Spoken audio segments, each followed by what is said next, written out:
dan Allah Maha menghidupkan yang mati. Itu. Inilah yang katanya dikatakan hebatnya surat Al-Kahfi, memberikan motivasi kepada generasi muda, baik dia laki-laki maupun perempuan, untuk bangkit memperjuangkan kalimat la ilaha illallah Muhammad Rasulullah. Kenapa? Setelah dia bangkit, dia baru merasakan, kita tidur udah berapa lama ya? Nah, itu. Sampai akhirnya ada apa? Ada namanya bahasa doa. Doa. Itu.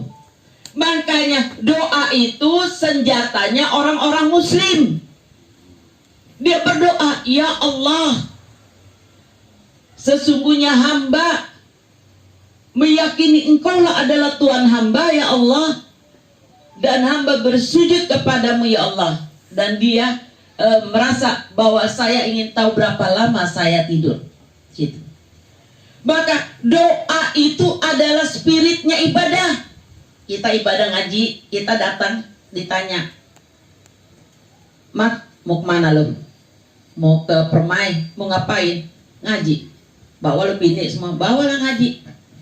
Mau ngaji mau apa? Emang ngaji duduk aja? Bukan. Ngaji itu kita berdoa.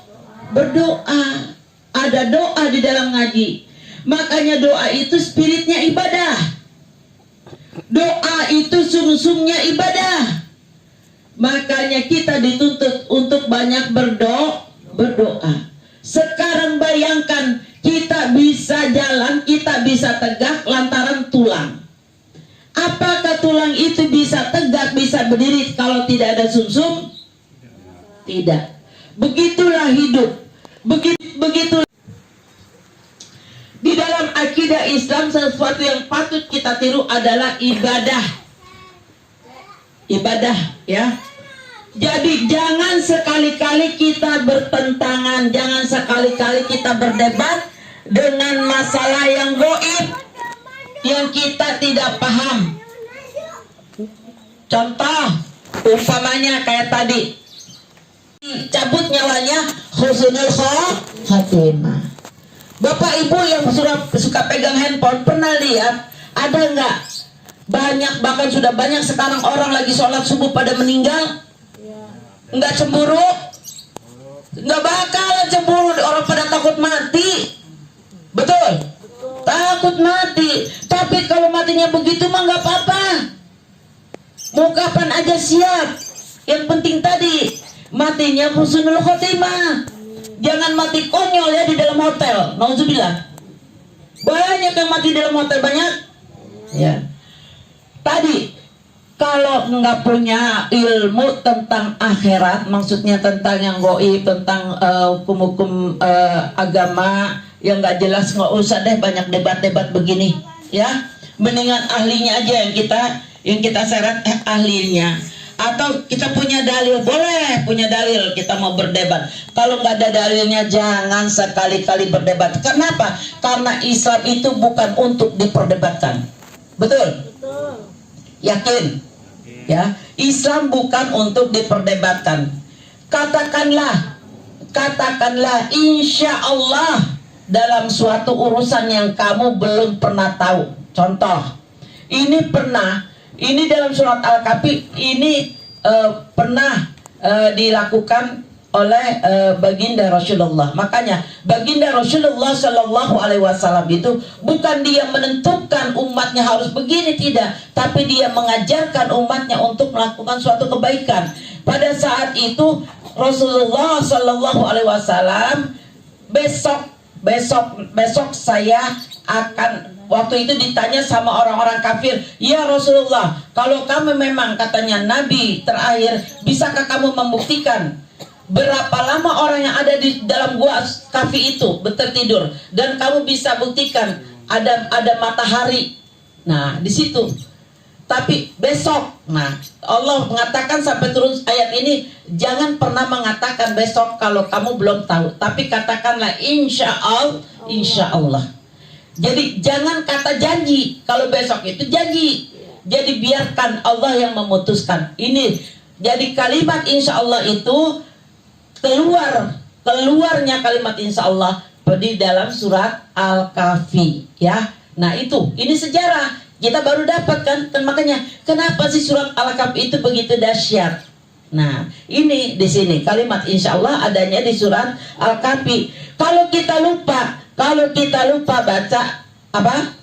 Kalau kita lupa tuh, lupa gue, gitu. Padahal lupa kita baca istighfar. Astagfirullahaladzim. Nah itu perintah ya, perintah dari ayat Allah. Betapa pentingnya harta dan iman. Kita orang Islam dituntut supaya kaya. Siapa bilang orang Islam gak boleh kaya? Justru orang Islam harus kaya.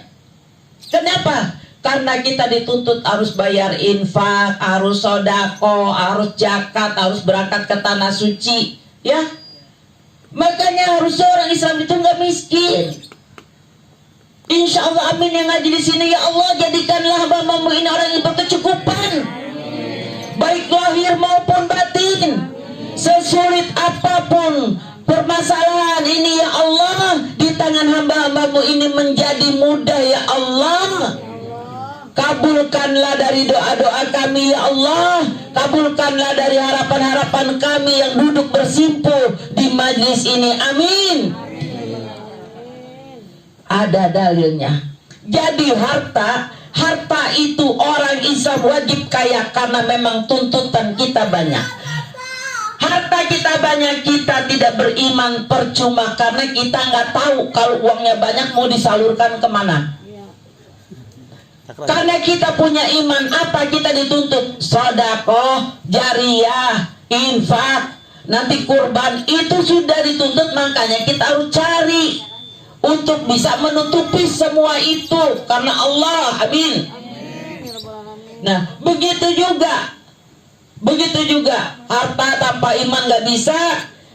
Keimanan tanpa ilmu juga akan menjadikan malapetaka untuk kita.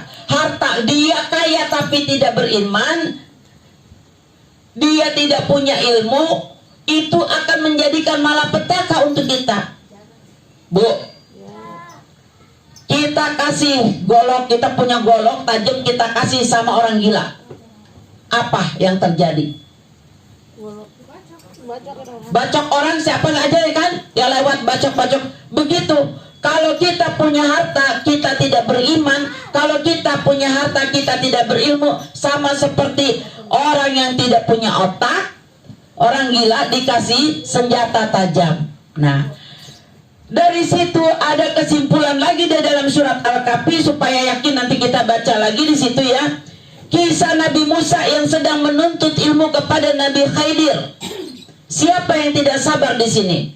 Yang tidak sabar adalah Nabi Musa, gurunya Nabi Khidir. Ada yang mengatakan Nabi Khidir sampai saat ini masih hidup. Kalau katanya ke tanah suci nanti bertemu dengan seorang yang tidak ada jempolnya itu tidak ada tulangnya, itu katanya Nabi Khidir. Wallahu alam. Nah, Nabi Khidir itu sampai sekarang tidak ada kuburannya karena memang belum mati. Di dalam riwayat dikatakan seperti itu ya. Nah, di dalam surat Al-Kahfi menjelaskan Nabi Musa sedang menuntut ilmu, itu ayat 60 sampai 82. Makanya ilmu di sini kita belajar itu, ilmu itu derajatnya tinggi. Bu, Pak, ilmu itu derajatnya tinggi. Mau tahu contohnya? Halo, nih. Sekarang kita jarah ke makam wali Allah. Jarah itu kita mendatangi makam. Mau ngapain kita ke sana? Mendoakan. Bukan minta ya, mendoakan beliau. Mudah-mudahan kita bisa mengikuti jejak kewalian beliau ya. Nah, itu yang kita harapkan di situ. Dan apa yang dikatakan di sini? Ilmu itu lebih dari segalanya. Dia udah meninggal, udah bersatu dengan tanah, tapi dia masih bisa ngasih makan rakyat di sekitarnya. Betul? Betul. Di mana betulnya? Banyak yang dagang di sekitar kuburan.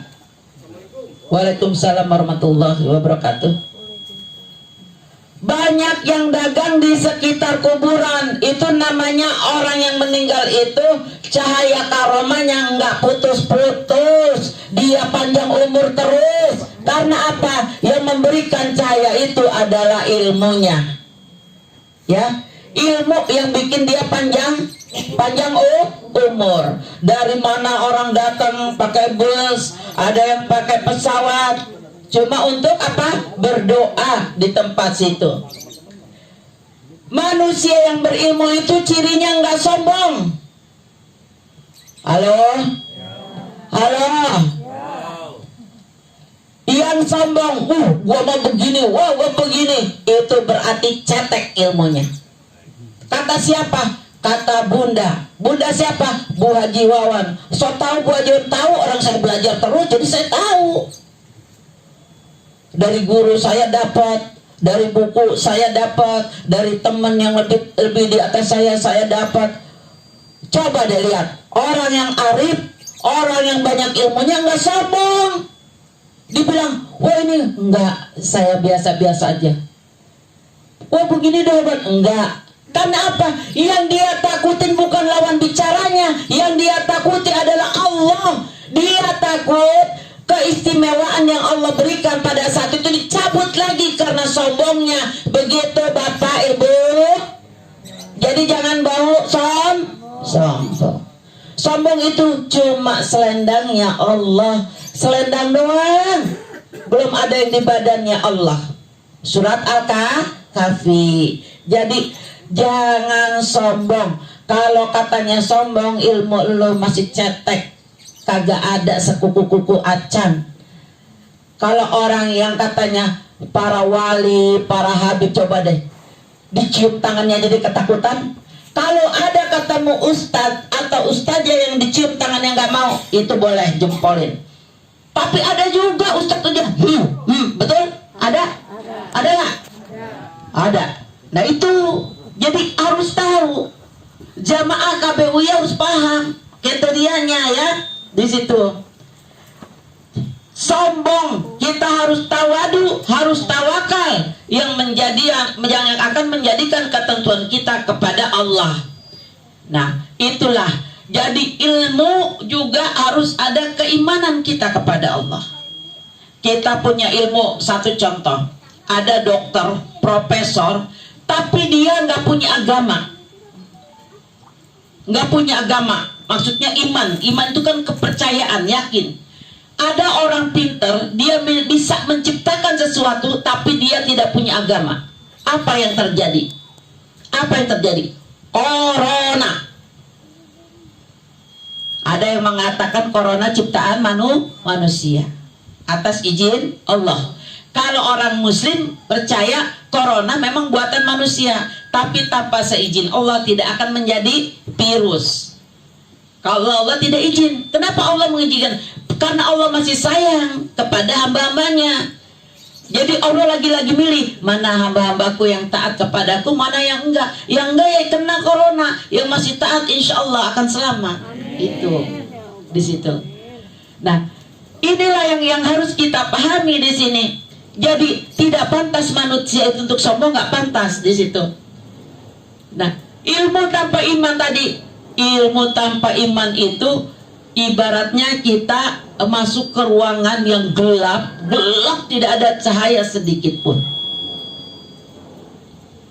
Jadi tadi ilmunya itu tidak akan manfaat, ya. Maaf, sekarang lagi gembar-gembor komunis, ya. Komunis katanya kan nggak punya agama, tapi banyak orang pintar. Apa yang akan terjadi?